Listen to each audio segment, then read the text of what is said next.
Yes les amis, bienvenue sur cette nouvelle vidéo. Je t'emmène avec moi à Narva. C'est la 3e ville du pays ici en Estonie, vraiment à la frontière russe, mais vraiment collé à la frontière russe. Et d'ailleurs il me semble que ça parle quasiment que russe dans cette ville. Il y a une grosse population évidemment russophone.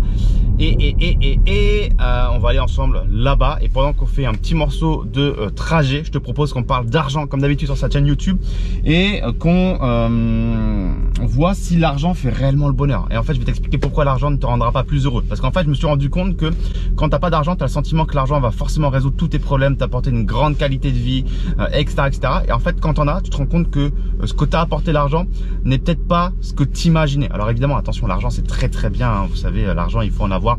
C'est quelque chose de très bien pour améliorer sa qualité de vie et tout ce que tu veux, s'octroyer des bons petits plaisirs de la vie. Mais il y a beaucoup de choses qui font qu'il faut nuancer ce genre de propos. Et en fait ce qui se passe, c'est que avoir de l'argent c'est une chose, mais si ton câblage mental c'est le même que celui que quand on n'avait pas, rien ne changera dans ta vie. Par exemple, je me suis rendu compte qu'il y a des gens qui pensent que quand ils auront de l'argent, ils seront moins stressés parce qu'ils vont peut-être pouvoir avoir une meilleure qualité de vie. La réalité c'est que tu seras probablement autant stressé parce que tu auras d'autres responsabilités, etc. Mais surtout, être stressé c'est ta nature même en tant qu'être humain. Donc avec ou sans argent, tu seras toujours stressé. Il y a des gens qui pensent que quand ils auront de l'argent, ils auront beaucoup plus de femmes autour d'eux, qui vont beaucoup plus les attirer parce qu'ils ont une situation, un statut social, des ressources, et ce que tu veux. Et en fait non, si tu n'as pas été capable d'avoir des femmes autour de toi quand tu n'avais pas d'argent, tu n'en auras probablement pas quand tu auras de l'argent. Parce que finalement, tu as plein de gens qui n'ont pas d'argent et qui ont des femmes auprès d'eux qui sont très bien.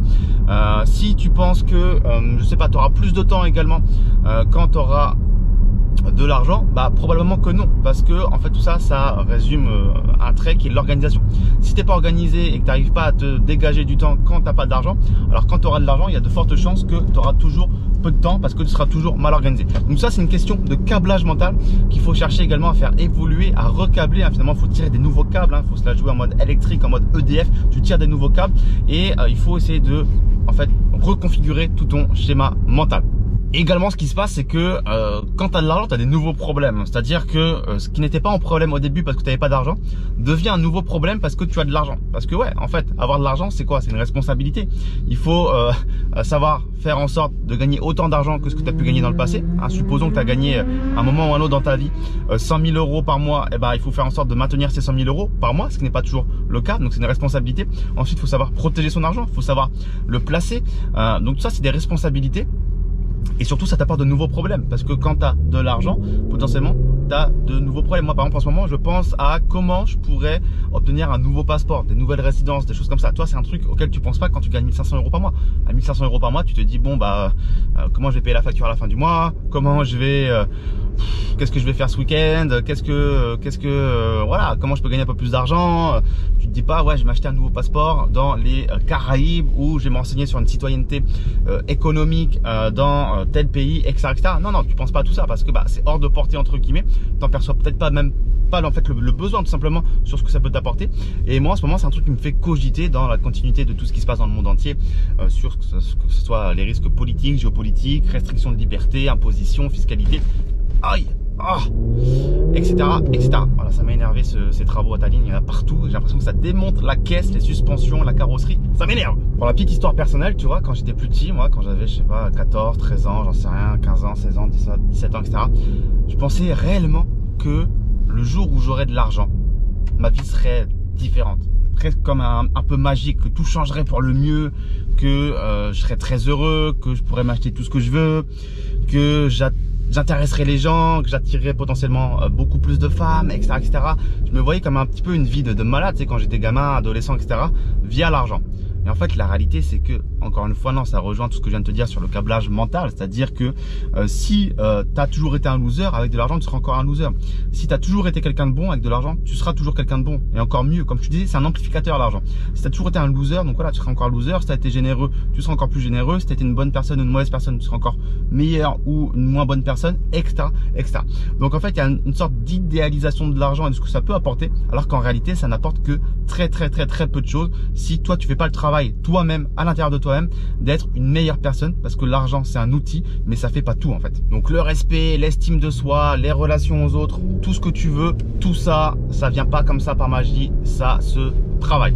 Également, il y avait une étude de l'université de Princeton aux États-Unis qui démontrait qu'à partir de 75 000 $ par an de revenus, ton niveau de bonheur n'augmentait plus. Donc tu vois, 75 000 $, finalement, c'est très très peu. Parce que 75 000 $, c'est quoi? C'est même pas, c'est quoi? C'est 7 000 $, même pas par mois de revenus. Donc évidemment, c'est beaucoup pour le commun des mortels, mais c'est pas non plus un chiffre stratosphérique. Toi, peut-être que tu t'attendais à entendre 10 000, 15 000, 20 000, 30 000, 50 000, 100 000 pour qu'à ce niveau-là, ton niveau de bonheur ne soit plus augmenté par ton niveau de revenu. Et en fait, non, à partir de seulement 7 000 $ par mois, t'as pas plus de bonheur à gagner plus d'argent. Parce qu'en fait, avec 7 000 $ par mois, quand tu regardes, tu réponds à tes besoins vitaux, hein. Tu peux te loger sans souci, logiquement.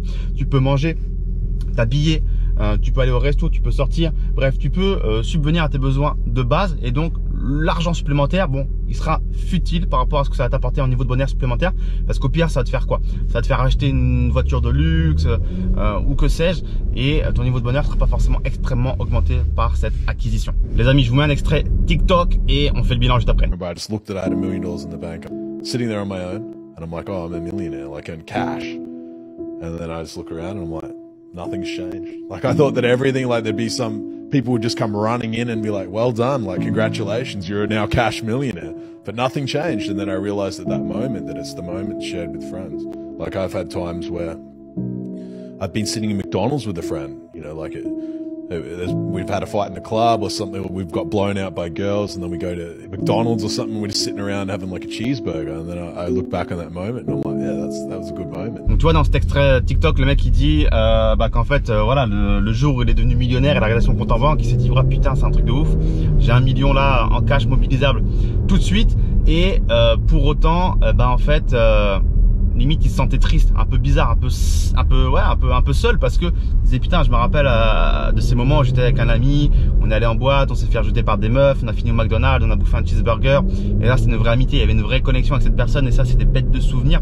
Alors que quand je regarde mon compte en banque avec $1 million mobilisable là maintenant tout de suite, et finalement je me sens presque un peu seul. Et en fait c'est ça, c'est que l'argent ne fait pas le bonheur. Alors ça c'est la phrase préférée des pauvres, mais il n'y a pas que ça. C'est-à-dire qu'en effet des vraies connexions profondes avec des gens, ça s'achète pas. Les vraies expériences de vie, ça ne s'achète pas. Toi, quand je finis au Kirghizistan dans les montagnes, dans une famille locale kirghize, ça s'achète pas. Quand je finis dans un marché au fin fond de l'Afrique avec un local, ça s'achète pas. Toi, c'est des expériences de vie qui s'achètent pas avec l'argent. Tout comme tu rachètes pas le temps avec l'argent, tout comme tu rachètes pas tes erreurs avec l'argent. Donc voilà, l'argent encore une fois, c'est un excellent outil, mais ça fait pas tout. Et évidemment que quand tu es riche et quand tu as de l'argent, il y a des jours où tu te sens triste, il y a des jours où tu te sens seul. Quand tu as fait de l'argent, ça veut dire qu'il t'est passé par des sacrifices, où tu as dû peut-être refuser certains rendez-vous, certaines soirées, certains moments avec tes proches, parce que tu as dû à un moment ou à un autre construire quelque chose, ton entreprise. Toi, ça c'est pas venu tout seul, l'argent, encore une fois. Donc il faut comprendre que l'argent, encore une fois, ça ne fait pas tout, les amis. Et moi-même, je me suis déjà dit putain, ouais, je suis devenu multimillionnaire avant 30 ans, mais il y a des fois où j'en ai bien chié, où j'ai dû bosser dur, où ça n'a pas été facile, où j'ai refusé des soirées. Je me rappelle au tout début quand je commençais à entreprendre, où je refusais des soirées de nouvel an, carrément, de nouvel an. Encore maintenant, je me dis putain, j'étais solide. Et en fait, tout ça, ça a payé évidemment, mais au prix de quelques soirées et de quelques sacrifices. Donc voilà les amis, encore une fois, on n'a rien sans rien. Une qualité de vie, ça vient pas tout seul, et il faut faire des sacrifices. Toi, je te parlais de l'Afrique, je te parlais de l'Asie centrale, etc. Et en fait, là-bas, il y a des gens qui ont vraiment pas d'argent, et tu as parfois le sentiment qu'ils sont aussi beaucoup plus heureux que nous. Donc encore une fois, tout ça pour dire que ton niveau de bonheur ne passe pas que par le montant d'argent que tu as sur ton compte en banque. Comme je te disais également, l'argent c'est une responsabilité. Je te disais au début de la vidéo, voilà, savoir en faire, savoir le garder, savoir maintenir son niveau de vie, savoir le placer, mais aussi ne pas se faire escroquer. Parce que voilà, par exemple, quand tu arrives avec une voiture comme ça, un Porsche Macan GTS sur un chantier immobilier face à un artisan et que tu lui demandes un devis, potentiellement ton devis il va prendre 30% dans la gueule. Quand tu arrives face à une négociation commerciale avec une belle voiture, ou qu'on sait que tu as de l'argent, ou qu'on sait que tu es un tel, potentiellement ta facture va être un peu plus épaisse, un peu plus grasse. Également, tu peux t'attirer à toi des mauvaises personnes, des gens dangereux qui vont voir t'escroquer, te soutirer de l'argent, créer de fausses relations, de fausses amitiés, même des fausses relations sentimentales. Voilà, on parlait des femmes, le fait que on peut s'imaginer quand on n'a pas d'argent qu'on va s'attirer plein de gens, plein de femmes, que ça va être super bien, etc. Ouais, mais quel type de femmes? Tu vas t'attirer des femmes qui sont intéressées parce qu'elles ont vu que tu avais un lifestyle, que tu roulais peut-être en Porsche, que tu voyages en business class, que tu voyages toute l'année à l'autre bout du monde, que tu es à Dubaï, en Thaïlande, que tu es ici, que tu es là-bas, etc. Donc quel genre de gens tu vas t'attirer? Est-ce que c'est des gens réellement intéressés et intéressants, ou est-ce que c'est des gens qui sont uniquement là pour ton argent et pour la personne que tu es? Alors tu peux pas en vouloir aux gens d'être attirés par les gens qui ont un statut social, qui qui sont quelqu'un qui se bouge dans la vie, qui ont des ressources et qui ont des choses. C'est naturel, c'est humain. Comme toi en tant qu'homme, tu vas pas te diriger vers une femme qui est laide, qui est grosse, qui est obèse, qui a rien pour elle, évidemment. En tant qu'humain, on est attiré par les belles choses et ça marche aussi pour les relations. Mais il faut faire attention, l'argent peut évidemment t'attirer des gens dangereux ou des gens que tu n'as pas envie d'avoir autour de toi, malheureusement. J'aimerais te raconter la petite histoire de Jesse Livermore. Je sais pas si tu le connais, c'est un investisseur américain extrêmement connu qui est mort par suicide aujourd'hui, malheureusement, et je vais t'expliquer son histoire. En fait, en 1929, lors de la Grande Dépression, le mec, il a shorté le marché et il a fait 100 millions de dollars. Donc, tu vois, c'est énorme. Quelques années plus tard, en 1934, il avait perdu énormément d'argent, la moitié de son argent, tu vois. Et 6 ans plus tard, eh bien, en 1940, il a décidé de se suicider dans un hôtel où il avait l'habitude d'aller prendre quelques cocktails. Il s'est suicidé avec un pistolet en laissant un petit mot à sa femme et en disant que bah voilà, c'était un lâche, c'était un loser, que rien n'aurait pu changer, qu'il était comme ça, etc., etc. Et en fait, à l'époque, il était encore très très riche puisqu'il avait 5 millions de dollars de l'époque, qui en dollars d'aujourd'hui serait l'équivalent d'à peu près 86 millions de dollars. Donc tu vois, le mec il est encore blindé, il avait perdu la moitié de sa fortune.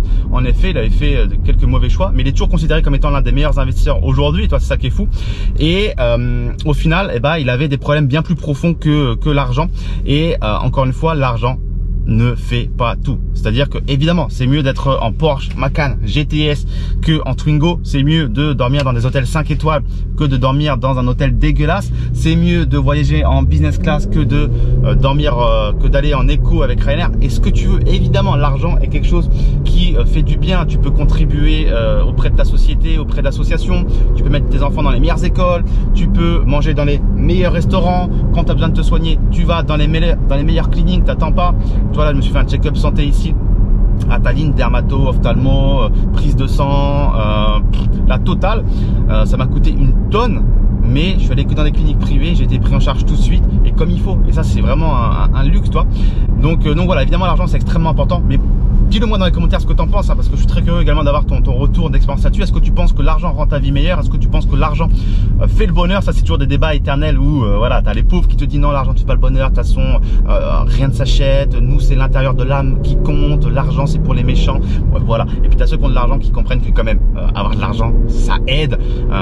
Voilà, tu vois, je vais pas me répéter, mais évidemment l'argent, je pense que tous ceux qui sont sur cette chaîne sont d'accord avec moi, l'argent c'est un putain de truc. Et qu'est-ce qu'on aime l'argent, toi? Est-ce que tu peux faire ça en Twingo? Bon voilà frérot, c'est un truc de kéké mais ça m'a fait kiffer. Donc voilà, mets l'argent au profit de ce qui t'intéresse et tu kifferas ta vie. Voilà les amis, lis bien la barre de description ci-dessous, il y a beaucoup de ressources qui pourraient t'aider justement à investir dans les actions à dividendes, dans les startups, à entreprendre, à investir. Donc tout est dans la barre de description. Partage cette vidéo à tes amis, qu'ils soient broke ou millionnaires. Et je te dis à très très vite pour une prochaine vidéo. Ciao ciao.